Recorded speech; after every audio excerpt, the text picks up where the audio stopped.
Hello traders, Gary Wagner here. Just about 11 o'clock in Honolulu, 5 o'clock in New York on Friday. Happy Aloha Friday, as we say on the islands. It is the 24th day of October 2014, and this is the daily report for gold and silver. We have a quiet day in the markets. Nice change of pace, actually, considering the kind of activity we have seen over the recent last weeks or so.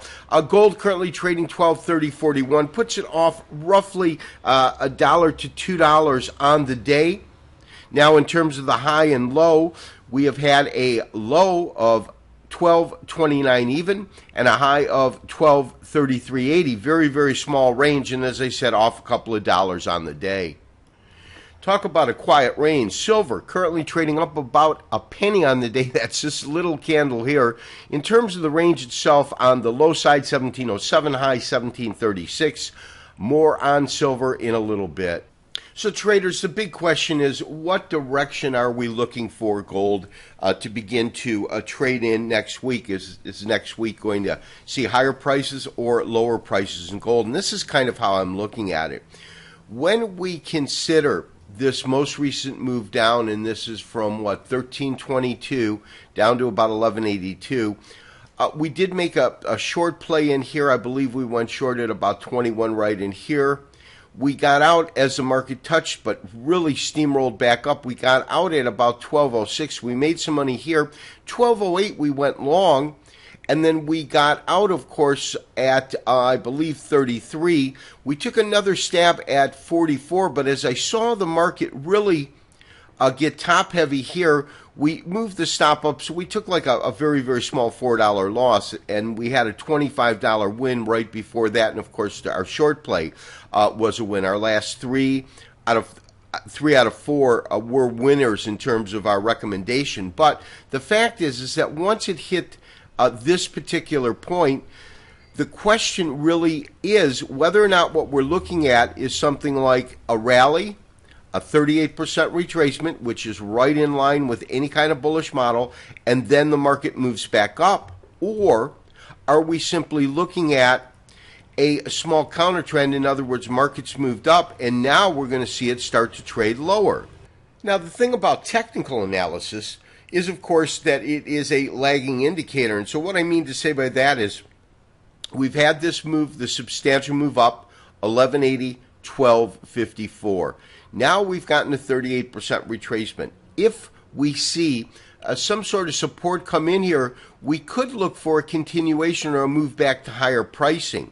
This is just technicals because we'll bring the fundamentals in a little bit. Now, if the market does not find any stable ground here and in fact begins to trade lower, as long as it doesn't breach a 61% retracement level, the model still could take us up. However, any move beyond this 1209, which is the 61% retracement, tells us we're back into the overall bear trend, which is predominant. And a break above 1252, 1250, call it, tells us that we've got some kind of a rally in place because now we have a higher high.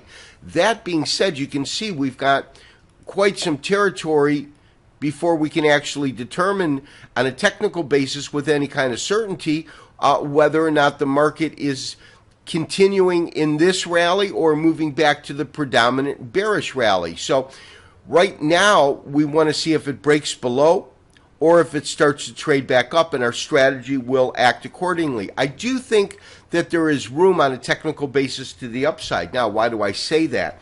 Well, I say that because I don't know if we'll be able to bring it in. Well, we'll be able to bring in at least one of these bottoms, but here, we can get both of them in. And the reason I say that is on the last, we've got a triple bottom in play. And on the last two occasions, we've had substantial rallies off of these bottoms. So on a technical basis, yes, we could see this rally in play. However, the basic factors that have been moving this market more than anything else are the dollar, U.S. dollar, and the equities market. So those are the markets we really want to keep our eye on to give us some sort of hint or clue as to what lies ahead in gold pricing. So as I said, the markets we really want to watch are these outer markets that have been influencing the price of gold versus the U.S. dollar. We're looking at that. This is the dollar index. We can see it absolutely got top heavy at around, call it 87 in terms of the index itself. Came back down, found really good support right at around 84.50. And since that point, even though it's down today, it has been heading up since that one correction. So are we going to see a return to the upside in the dollar? Because if we do, that's going to put additional pressure on gold. The second thing we want to watch, obviously, is the equities markets. This is the S&P 500. This is the E-mini. And as we look at it, you can see this is where the market hit that record top right below 2020. Comes back down to, 1820 here. Dramatic fall from grace. But we have seen this market regain a lot of that lost ground. And most importantly, I think, really move back into this channel that has been the predominant factor as we have seen this rise recently in the stock market. It goes to new record highs, but it's done so really trading within this channel itself. So until it broke through, this is the only time we've seen it break through. So my sense is that we'll probably see the equities markets, U.S. equities markets, that is, continue to rage. If we do see that, we should see a strong dollar. We've got issues in Europe, so where, when you compare the dollar to the euro or to the yen, the dollar looks favorable. Our equity markets look favorable over that of the foreign markets. And so there, in terms of fundamentals, I feel that we could easily see more pressure continue to the downside in gold. So traders, what about silver? Well, I've been overall very, very bearish on the precious white metal. And the way that I'm looking at it right now, we're looking at a weekly chart starting really at beginning of 2010. And this $1,800 mark is critically important to me. I cannot get bullish until we move back above this point where 18 becomes support as opposed to resistance. We'll look for our direction in gold at the beginning of the week. My sense is that it should move to the downside. However, on a technical basis, there's some real good evidence that we could see a continuation of the rally. So as we've got mixed messages between technicals and fundamentals, we'll go in flat over the weekend, have a great weekend, and begin to look at our strategy at the beginning of next week. This has been Gary Wagner, wishing you, as always, good trading. We'll talk to you on Monday for another daily update and review. Bye-bye.